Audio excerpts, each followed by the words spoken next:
नमस्कार दोस्तों, इस वीडियो में हम महत्वपूर्ण प्रश्नों की चर्चा करेंगे जो लगातार प्रतियोगी परीक्षाओं में पूछे जा रहे हैं। इस वीडियो में जो हमारी चर्चा होगी वो विज्ञान के सवालों की होगी। विज्ञान में भी हम बायोलॉजी के पोर्शन को कवर करने की कोशिश करेंगे।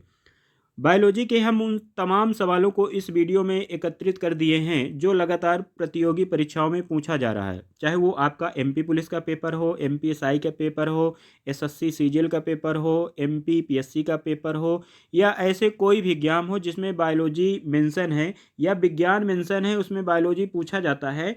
तो उन सभी जो लगातार परीक्षाओं में सवाल पूछे जा रहे हैं उन सभी प्रश्नों को मैंने इस वीडियो में निचोड़ करके रख दिया है।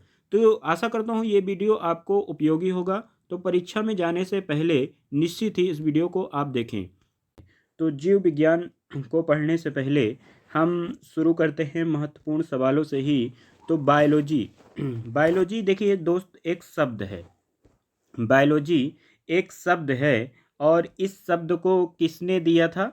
लैमार्क और ट्रिवेरेनस ने इस शब्द को पहली बार प्रयोग किया था 1801 में। 1801 में पहली बार इस शब्द का प्रयोग किया गया था लैमार्क के द्वारा, है ना। तो ये आपसे ये सवाल बहुत बार परीक्षाओं में पूछा गया है। तो लैमार्क और ट्रेविरेनस नाम के जो व्यक्ति हैं इन्होंने सर्वप्रथम बायोलॉजी शब्द का प्रयोग किया है 1801 में। इसके अलावा कुछ और सवाल जो महत्वपूर्ण बनते हैं, जैसे कि अरस्तु। अरस्तु का नाम कोई सुना ना हो ऐसा हो नहीं सकता। अगर कोई व्यक्ति प्रतियोगी परीक्षा की तैयारी कर रहा है तो अरस्तु का नाम जरूर सुना होगा। इन्हें फादर ऑफ बायोलॉजी कहा जाता है, फादर ऑफ बायोलॉजी। इसके अलावा अरस्तु को ही फादर ऑफ जूलॉजी कहा जाता है ना। फादर ऑफ जूलॉजी हैं अरस्तु और फादर ऑफ बायोलॉजी हैं, दोनों चीज़ें आपको पता होना चाहिए। इसके अलावा अरस्तु ने अपनी एक पुस्तक लिखी है, इस पुस्तक का नाम भी कई बार परीक्षाओं में पूछा गया है। उस पुस्तक का नाम है हिस्टोरिका एनिमेलिया। हिस्टोरिका एनिमेलिया में लगभग 500 जंतुओं का वर्णन किया है अरस्तु ने। तो ये कई बार दोस्तों ये सवाल बन चुका है परीक्षाओं में। तो आगे बढ़ते हैं। थ्रियोफ्रिस्टस एक नाम आपको हमेशा मिलता है ऐसे सवालों में। इन्हें फादर ऑफ बॉटनी कहा जाता है। थ्रियोफ्रिस्टस को फादर ऑफ बॉटनी कह के संबोधित किया गया है, ये बात आपको पता होनी चाहिए। चलिए आगे बढ़ाते हैं। तो सजीवों के गुण, सजीवों के हम महत्वपूर्ण गुणों की चर्चा कर लेते हैं। तो सजीव जैसे कि उपापचयन की क्रिया करते हैं, मतलब सजीव खाना खाते हैं, उसको पचाते हैं, फिर उस खाने को बाहर निकालते हैं। तो उपापचय की क्रिया यानी पाचन की क्रिया सजीवों में होती है। सजीव वृद्धि करते हैं, सजीव लगातार ग्रोथ करते हैं, प्रजनन करते हैं, गति करते हैं यानी मोशन करते हैं। जीवों के आधुनिक वर्गीकरण की शुरुआत भी इसी के तहत की गई थी। देखिए, जीवों का जो पृथ्वी में, धरती में पहली बार है कि जीवों का वर्गीकरण किसने किया? तो एक नाम याद रखिएगा, कैरोलस लीनियस। कैरोलस लीनियस ने आधुनिक वर्गीकरण यानी क्लासिफिकेशन की शुरुआत की थी। तो कैरोलस लीनियस ने सबसे पहले जंतु जगत यानी आपके एनिमल और पादप जगत यानी प्लांट को डिवाइड किया था। कैरोलस लीनियस का नाम मेरे दोस्त मेरे भाई जरूर याद रखिए। इन्होंने सबसे पहले जंतु जगत और पादप जगत यानी प्लांट और एनिमल में सजीवों को बांटा था। और सजीवों की क्रिया क्या होती है? उपापचयन करना, वृद्धि करना, प्रजनन करना, गति करना। और इसको सबसे पहले क्लासीफाई किया है कैरोलस लीनियस ने जंतु जगत और पादप जगत के रूप में। चलिए आगे बढ़ते हैं। कैरोलस लीनियस यही नहीं समाप्त होता। कैरोलस लीनियस को वर्गीकी का पिता कहा जाता है। ये बात हमने जान लिया, क्योंकि कैरोलस लीनियस ने ही सर्वप्रथम आधुनिक वर्गीकरण की शुरुआत की, इसलिए इन्हें फादर ऑफ वर्गीकी कहा जाता है। इनको कैरोलस लीनियस को वर्गीकी का पिता कहा जाता है। सबसे पहले इन्होंने डिवीजन किया। पादप जगत वर्गीकरण का सिद्धांत सॉरी 5 जगत वर्गीकरण के सिद्धांत इसके बाद विंटेकर ने दिया था, R.H. विंटेकर। यहाँ पे कैरोलस लीनियस ने सजीवों को केवल 2 भागों में बांटा था, एक प्लांट और एक एनिमल। इसके बाद 5 जगतों में जो सजीवों को वर्गीकरण किया है वो R.H. विंटेकर ने किया है। इसको भी आपको ध्यान में रखना है। तो चलिए हम देखते हैं कैसे। तो विंटेकर के अनुसार जीवों को 5 बड़े वर्गों में बांटा गया है। विंटेकर क्या कहते हैं? देखिए, विंटेकर जी का कथन है विंटेकर कहते हैं कि हम पूरे धरती में जीवों को 5 भागों में बांट सकते हैं। पहला है मुनेरा। मुनेरा ऐसे इसके अंतर्गत आते हैं, मतलब ये 5 कैटेगरी विंटेकर ने डिसाइड की है, जिसमें मुनेरा ऐसे जीव होते हैं जो एक कोशिकी होते हैं, एक कोशिका से बने होते हैं, और ये प्रोकैरियोटिक कोशिका होती है। जो सबसे पहली कोशिका है धरती में, सबसे पुरानी कोशिका जिसे हम कह देते हैं, प्रोकैरियोटिक है, जिसका समय के साथ साथ विकास नहीं हुआ, वो प्रोकैरियोटिक कोशिका के अंतर्गत आ जाता है। इसके अलावा जैसे प्रोटिस्टा है। प्रोटिस्टा एक ऐसा प्राणी है, मतलब ऐसा जगत है जीवों का, जो एक कोशिका से तो बना है, लेकिन ये यूकैरियोटिक है।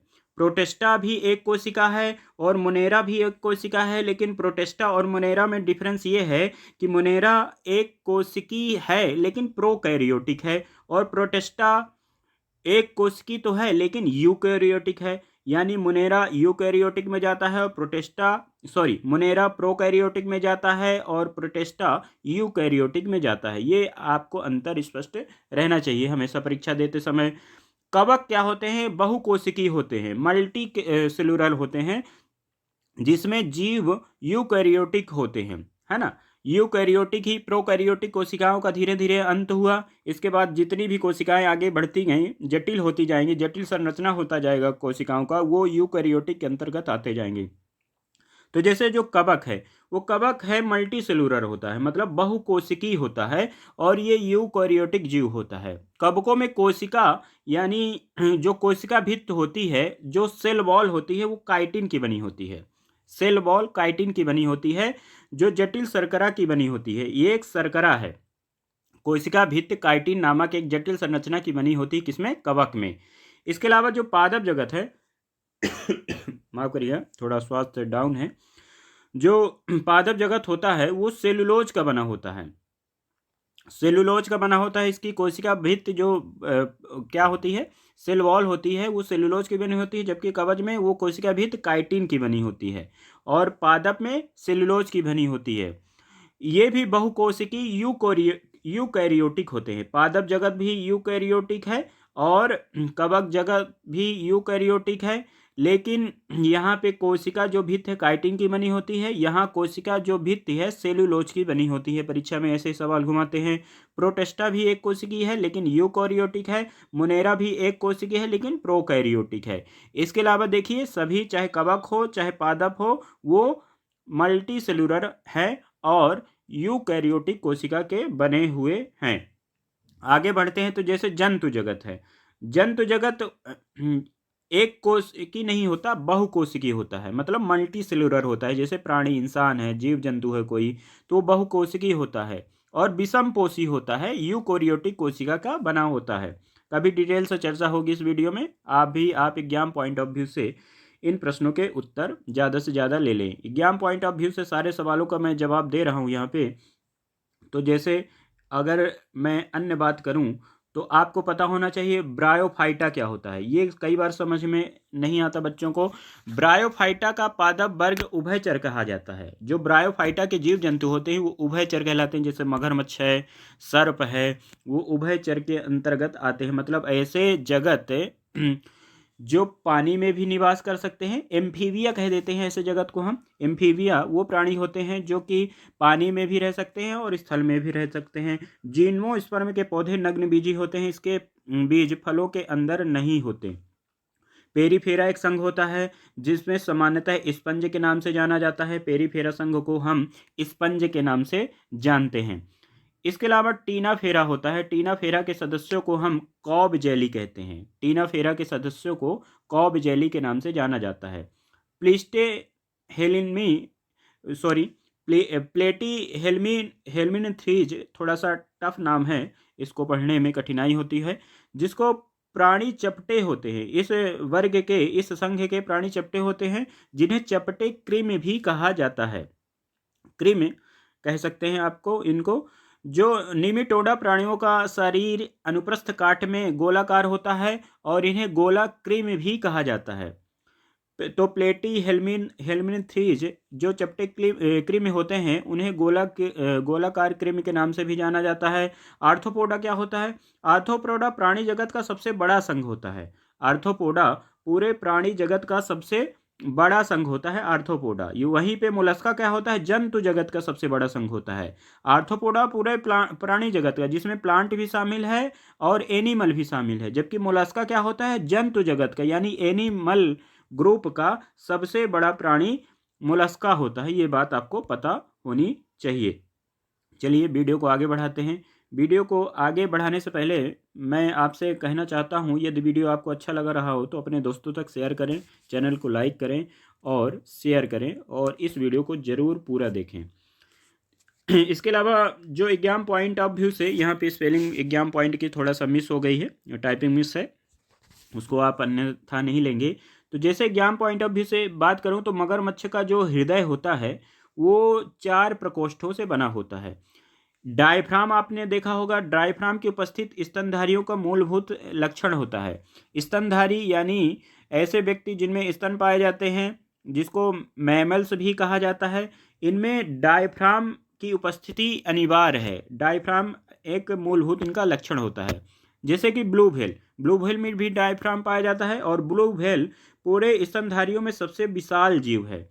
कोशिका की खोज रॉबर्ट हुक ने की, ये कई बार परीक्षा में सवाल बना है, और कोशिका की खोज रॉबर्ट हुक ने 1665 में की है। लेकिन कोशिका की खोज जो रॉबर्ट हुक ने 1665 में की है वो एक मृत कोशिका थी, मतलब उस जीवित कोशिका नहीं थी। जीवित कोशिका की खोज ल्यूवेन हॉक ने की है। ये कई बार परीक्षा में सवाल बन चुका है कि कोशिका की खोज तो हमारे रॉबर्ट हुक ने की 1665 में, लेकिन ल्यूवेन हॉक ने जीवित कोशिका की खोज की है। इसके अलावा संसार की सबसे छोटी जो कोशिका है उसको माइकोप्लाज्मा कहा जाता है। माइकोप्लाज्मा गैलीसेप्टिकम पूरा नाम है। इसके अलावा मानव शरीर में कोई पाई जाने वाली सबसे बड़ी जो कोशिका है वो अंडाणु है, जो कि फीमेल में होती है। और जो सबसे लंबी कोशिका है वो तंत्रिका कोशिका की न्यूरॉन होती है। तंत्रिका कोशिका की न्यूरॉन मानव शरीर की सबसे लंबी कोशिका मानी जाती है, जबकि सबसे बड़ी कोशिका अंडाणु को माना जाता है। चलिए वीडियो को हम आगे बढ़ाते हैं। तो नेक्स्ट बात करते हैं, नेक्स्ट लाइन में एग्जाम पॉइंट ऑफ व्यू से क्या सवाल निकल के आ रहे हैं जो लगातार परीक्षाओं में बनते रहते हैं। इनमें है एक टमाटर का रंग लाल क्यों होता है, तो लाइकोपीन के कारण होता है। टमाटर का रंग लाइकोपेन के कारण लाल होता है। राइबोसोम आरएनए तथा प्रोटीन से बना होता है जिस पर कोई आवरण नहीं पाया जाता। राइबोसोम को पैलेट भी कहा जाता है। जो आरएनए तथा प्रोटीन से बना होता है। इसके अलावा एक लाइसोसोम होता है जो आत्महत्या की थैली या पाचन थैली भी कहलाती है। लाइसोसोम को आत्महत्या की थैली या पाचन थैली के नाम से भी जाना जाता है। गोल्जी क्या होता है, जो कोशिकाओं का प्रबंधन करने का काम कहता है, ट्रैफिक मैनेजमेंट का काम होता है गोल्जी का, जिसे डिक्टियोसोम भी कहा जाता है। डिक्टियोसोम ये प्रबंधन का काम करता है हमारी कोशिका में। केंद्रिका के आरएनए को भंडार गृह कहा जाता है। केंद्रिका का जो आरएनए होता है उसको भंडार गृह यानी स्टोरेज कहा जाता है।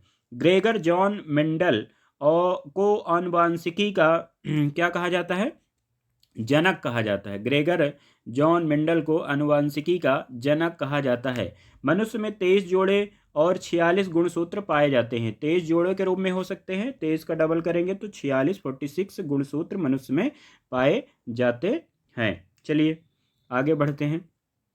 एग्जाम पॉइंट ऑफ व्यू से अन्य सवाल जो निकल कर आ रहे हैं इस वीडियो में वो है जेम्स वॉटसन और फ्रांसिस क्रिक ने 1953 में डीएनए को द्रविण कुंडलित संरचना जो कि एस आकार की होती है इसकी खोज की, इसका मॉडल प्रस्तुत किया। जंतु कोशिका में लवक नहीं पाया जाता, ये आपको पता होना चाहिए। जंतु कोशिका यानी जो आपका एनिमल सेल्स होता है उसमें लवक नहीं पाया जाता। लवक यानी हरित लवक, जिसके कारण पौधों का रंग हरा होता है, तो ये हरा नहीं पाया जाता, हरा रंग लवक नहीं पाया जाता, ये आपको पता होना चाहिए। मेन अंतर यही भी होता है। समसूत्री विभाजन में गुणसूत्र की संख्या आधी रह जाती है, ये सब जानते हैं। इस प्रकार विभाजन प्रजनन अंगों की कोशिकाओं में पाया जाता है। ऊतक शब्द का पहला प्रयोग बिचट ने किया था। ऊतक शब्द का पहला प्रयोग बिचट के द्वारा किया गया था। एक शब्द आपने सुना होगा लिंगामेंट क्या होता है, तो लिगामेंट या लिगामेंट क्या होता है, वो अस्थियों को अस्थियों से यानी हड्डी को हड्डी से जोड़ने का काम लिगामेंट का होता है। वहीं पे हड्डी को मांसपेशियों से जोड़ने का कार्य किसका होता है, टेंडन का होता है। दो अंतर ध्यान में रखिएगा। लिगामेंट क्या करता है, हड्डी को हड्डी से जोड़ता है, और जो टेंडन होता है वो हड्डी को मांसपेशियों से जोड़ने का काम हमारे शरीर के अंदर करता है। चलिए आगे बढ़ते हैं। तो पेशी ऊतकों की गतिशीलता एवं संकुचनशीलता एक्टिन तथा मायोसिन नामक प्रोटीन के महत्वपूर्ण भूमिका निभाती है। तो जो पेशी ऊतकों की गतिशीलता एवं संकुचनशीलता मतलब कोशिका फूलती है और सिकुड़ती है, ये एक्टिन तथा मायोसिन नामक प्रोटीन के कारण पॉसिबल होता है हमारे शरीर में।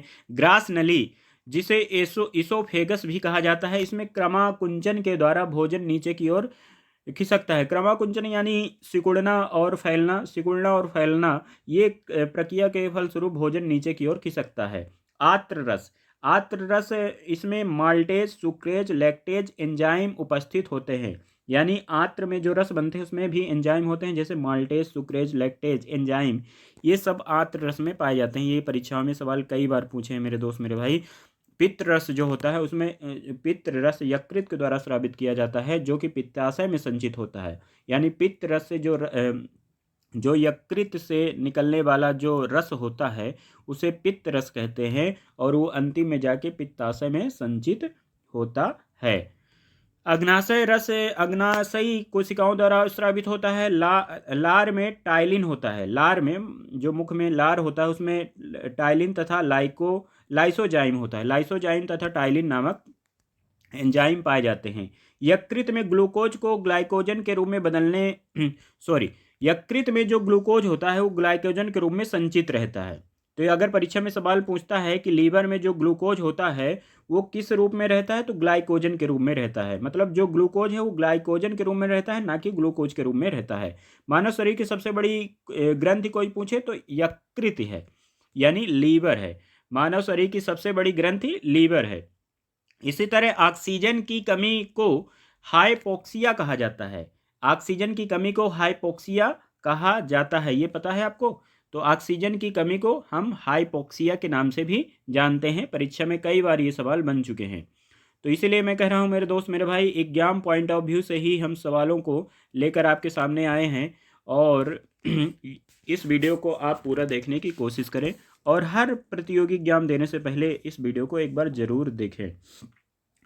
तो अन्य बात करें तो जैसे कि हृदय रुधिर परिसंचरण तंत्र की खोज विलियम हॉर्वे ने किया था। विलियम हॉर्वे का नाम याद रखिएगा हमेशा। विलियम हॉर्वे वही व्यक्ति हैं जिन्होंने रुधिर परिसंचरण तंत्र यानी ब्लड सर्कुलेशन की खोज की थी। ब्लड सर्कुलेशन की खोज विलियम हॉर्वे के द्वारा किया गया था। वही हृदय की दोहरी खोज पेरिकार्डियम से घिरा होता है, यानी जो मनुष्य का हृदय होता है वो पेरिकार्डियम से घिरा होता है। और वयस्क मनुष्य का जो ब्लड प्रेशर होता है वो 120/80 होता है। ठीक है, मरकरी के बेस पर होता है, उसके बारे में बाद में चर्चा होगी। जो इलेक्ट्रोकार्डियोग्राफ होता है हृदय की गतिविधि को दर्शाता है। ईसीजी एक टेस्ट होता है। ईसीजी करवाते हम, हमारे हार्ट को कुछ तकलीफ होती है तो डॉक्टर हमेशा ईसीजी का टेस्ट लगता है, तो इलेक्ट्रोकार्डियोग्राफ कहा जाता है उसे। वो इसमें हृदय की गतिविधियों को दर्शाया जाता है। आरबीसी का नाम सुना होगा आपने। आरबीसी क्या करता है, आरबीसी का जो जीवन काल होता है, जिसे रेड ब्लड सेल्स भी आप कह सकते हैं, उसका जो जीवन काल होता है 120 दिन का होता है। वहीं डब्ल्यूबीसी यानी वाइट ब्लड सेल्स, जिसका जीवन काल 10 से 13 दिन का होता है। श्वेत रुधिर कणिकाएं डब्ल्यूबीसी का काम होता है शरीर को संक्रमण से बचाना। वहीं रुधिर वर्ग या ब्लड ग्रुप की खोज सबसे पहले लैंड स्टीरन ने की थी। ब्लड ग्रुप की खोज लैंड स्टीरन ने की थी, जबकि विलियम हॉर्वे ने क्या किया, रुधिर परिसंचरण तंत्र यानी ब्लड सर्कुलेशन सिस्टम की खोज की थी। और आरबीसी डब्ल्यूबीसी का जो जीवन काल है, तो आरबीसी का 120 दिन और डब्ल्यूबीसी का 10 से 13 दिन के लगभग जीवन काल रहता है। कुछ किताबों में आपको 4 से 5 दिन भी मिलेगा, वो वेरी करता है 4 से 13 दिन के बीच में। जो रुधिर है उसी को हम ब्लड कहते हैं, ये बात आपको पता होना चाहिए। रुधिर वर्ग या ब्लड ग्रुप की खोज लैंडस्टीनर ने की, ये बात आपको पता हो चुकी है।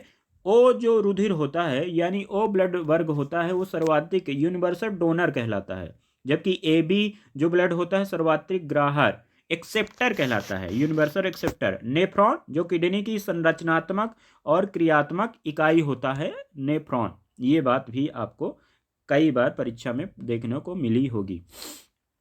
इसके अलावा वयस्क के मनुष्य में 206 हड्डियां होती हैं। ये कोई नई बात तो मैं नहीं बता रहा हूँ, फिर भी आपको पता होना चाहिए। वयस्क शरीर में 206 हड्डियां होती हैं। विटामिन डी की कमी से रिकेट्स नामक रोग होता है। दोस्तों विटामिन डी जो कोई सूर्य के प्रकाश में पाया जाता है उसकी कमी से रिकेट्स नामक बच्चों में रोग होता है। मानव शरीर की सबसे बड़ी जो ग्रंथि होती है, हड्डी, ग्रंथि तो हमारी यकृत थी। सबसे बड़ी हड्डी की बात करें तो फीमर होती है, जो जांघ में पाई जाती है, पैरों में पाई जाती है। मानव शरीर की सबसे छोटी हड्डी की बात करें, अस्थि यानी हड्डी, वो स्टेप्स है। स्टेप जो कि कान में पाई जाती है। स्टेप कहाँ पाई जाती है? कान में पाई जाती है। भोजन में आयोडीन की कमी से घेंघा रोग होता है। मलेरिया एक प्रोटोजोवा जनित रोग है, यानी मलेरिया की जो बीमारी है वो प्रोटोजोवा के कारण होती है, और प्रोटोजोवा जो कि प्लाज्मोडियम के कारण होता है। जबकि इसका जो वाहक है वो एक तो मादा मादा मच्छर है, और मादा मच्छर में भी मादा एनफिलीज मच्छर। ये कई बार सवाल बना है। मलेरिया प्रोटोजोवा के द्वारा होने वाली बीमारी है जिसको प्लाज्मोडियम कहा जाता है, प्लाज्मोडियम के कारण होता है। और इसका जो वाहक होता है प्लाज्मोडियम का वो मादा एनफिलीज मच्छर होती है। यानी केवल मादा मच्छर के काटने से ही मलेरिया रोग होता है, पुरुष मच्छर के काटने से मलेरिया नहीं होता है ना। क्या बात यहाँ पे हमको सीखने को मिली। इसके अलावा डेंगू भी मादा एडीज मच्छर के कारण होता है। ये मादा एनफिलीज मच्छर के कारण मलेरिया हो रहा था, यहाँ भी मादा मच्छर ने काट लिया, जिसको नाम है इजिप्टी मच्छर। तो इजिप्टी मच्छर काटेगा जो कि वायरस के कारण बीमारी फैलाएगा और डेंगू फैल जाएगा। तो डेंगू वायरस के कारण होने वाली बीमारी है, जबकि मलेरिया प्रोटोजोवा के कारण होने वाली बीमारी है। मलेरिया के लिए वाहक कौन कर रहा है? मादा एनफिलीज मच्छर, जबकि डेंगू के लिए वाहक का काम कर रहा है मादा एडीज इजिप्टी मच्छर। एक है मरासमस रोग होता है बच्चों में। मरासमस जो रोग होता है वो प्रोटीन की कमी के कारण होता है। चेचक बैरियोला वायरस के कारण होने वाला है, विषाणुओं के कारण होने वाली बीमारी है, जबकि मरासमस प्रोटीन की कमी से होने वाली बीमारी है। चलिए आगे बढ़ते हैं। टाइफाइड जो साल्मोनेला टाइफी नामक जीवाणु के कारण होता है, एग्जाम पॉइंट ऑफ व्यू से मैं सवाल बता रहा हूँ। टाइफाइड जो साल्मोनेला साल्मोनेला टाइफी नामक विषाणु के कारण होता है। इसमें क्या होता है मेरे दोस्त मेरे भाई, मनुष्य का जो शरीर है वो धनुष के आकार के कारण तन जाता है, यानी ऐसा हो जाता है। मनुष्य का पूरा शरीर अकड़ जाता है। इस कारण से इसे धनुष रोग भी कहा जाता है। कई बार परीक्षाओं में कहा गया है कि कौन से रोग को धनुष रोग कहा जाता है, तो ध्यान में रखना है। टाइफाइड की जो बीमारी होती है ये साधारण बीमारी नहीं है, इसमें शरीर अकड़ जाता है और शरीर का आकार धनुष के कारण हो जाता है। इस कारण से इसको धनुष रोग भी कहा जाता है। जबकि जो प्लेग होता है वो यर्सेनिया प्रेस्टिस नामक जीवाणु के द्वारा होता है। सबसे पहले प्लेग एक बैक्टीरिया के द्वारा होने वाली बीमारी है, यानी जीवाणुओं के द्वारा होने वाली बीमारी है, जो यर्सेनिया प्रेस्टिस नामक जीवाणुओं के द्वारा होता है। अन्य बातें करें तो जैसे एंट अमीबा हिस्टोलिटिका है, ये इसके कारण पेचिस होता है, दस्त लग जाता है, लूज मोशन हो जाता है। जबकि फाइलेरिया का कारण बुचेरिया ब्रेंकोफ्राई है। बुचेरिया ब्रेंकोफ्राई के कारण फाइलेरिया नामक बीमारी होती है। जबकि वास्तविक अपराधी का यदि पहचान करना है तो माता पिता के निर्धारण हेतु हम डीएनए टेस्ट करते हैं, और डीएनए जो फिंगरप्रिंट के टेस्ट के जनक हैं भारत में वो लालजी सिंह है। लालजी सिंह का नाम याद रखिएगा, वो भारत में डीएनए फिंगरप्रिंट्स के जनक माने जाते हैं। गोल्डन राइस आपने सुना होगा। गोल्डन राइस में क्या होता है मेरे दोस्त मेरे भाई, सबसे ज़्यादा विटामिन ए पाया जाता है। वही विटामिन ए जिसके कारण से रतौंधी नामक रोग होता है, जिसकी कमी के कारण से, और विटामिन ए चावल गोल्डन राइस में भी पाया जाता है। जबकि इमली का नाम सुना होगा। इमली में टर्टरिक अम्ल होता है। इमली में टर्टरिक अम्ल के कारण इमली का जो स्वाद होता है वो खट्टा होता है, टर्टरिक एसिड याद रखिएगा। जबकि सेव को काटने पर सेव का रंग भी बदल जाता है, ये भी आपने देखा होगा। और सेव में खट्टापन भी होता है, विटामिन सी भी होता है, लेकिन जो सेव का जो अम्ल है सेव में पाया जाने वाला, वो है मैलिक एसिड। मैलिक एसिड कहा जाता है सेव में पाया जाने वाला। ये एक परीक्षाओं में कई बार पूछा है, अभी कांस्टेबल के पेपर में ही हाल ही में ये सवाल आया है। तो जो मैलिक एसिड है वो सेव में पाया जाता है। विश्व में सबसे ज़्यादा दुग्ध उत्पादन होलिस्टीन फ्रेजियम गायों द्वारा किया जाता है। होलिस्टीन फ्रेजियम की गाय द्वारा सबसे ज़्यादा दूध का उत्पादन किया जाता है। जबकि दूध का जो रंग सफ़ेद है वो केसीन के कारण होता है। जो दूध का रंग सफ़ेद होता है वो केसीन के कारण होता है। जबकि दूध का खट्टापन काहे कारण होता है, तो लैक्टोबैसिलस नामक एक जीवाणु सुना होगा जो दही में पाया जाता है। तो लैक्टोबैसिलस के कारण लैक्टिक एसिड बन जाता है इसमें। यह लैक्टिक एसिड में ही लैक्टोबैसिलस नामक जीवाणु बैक्टीरिया पाया जाता है, जिसके कारण दूध का स्वाद जो है खट्टा होता है और दूध का रंग केसिन के कारण सफ़ेद होता है। फिर आपको पता है गुलाबी क्रांति का संबंध झींगा मछली के उत्पादन से है। रजत क्रांति का संबंध अंडा उत्पादन से है। नीली क्रांति का उत्पादन मछली उत्पादन से है। जबकि किण्वन की खोज लुई पाश्चर ने की, ये भी कई बार परीक्षाओं में सवाल बना है। कोशिका सिद्धांत का प्रतिपादन स्लाइडन और स्वान ने किया है। पेंसिलिन की खोज अलेक्जेंडर फ्लेमिंग ने की है। ये चीज़ें भी आपको याद होनी चाहिए। चेचक का जो टीका है एडवर्ड जेनर के द्वारा खोजा गया है। तो मेरे दोस्त मेरे भाई, एग्जाम में जाने से पहले इस वीडियो को देखना मेरे हिसाब से ज़रूरी है। इस वीडियो में लगभग मैंने सारी ज़रूरी चीज़ों को कवर कर दिया है। यदि ये वीडियो आपको अच्छा लगता है तो इस वीडियो को पूरा देखें, ज़रूर देखें, अपने दोस्तों तक शेयर करें और नेक्स्ट वीडियो का इंतज़ार करें। तब तक घर में रहें, सुरक्षित रहें, स्वस्थ रहें और all the best for your exam. Thank you so much.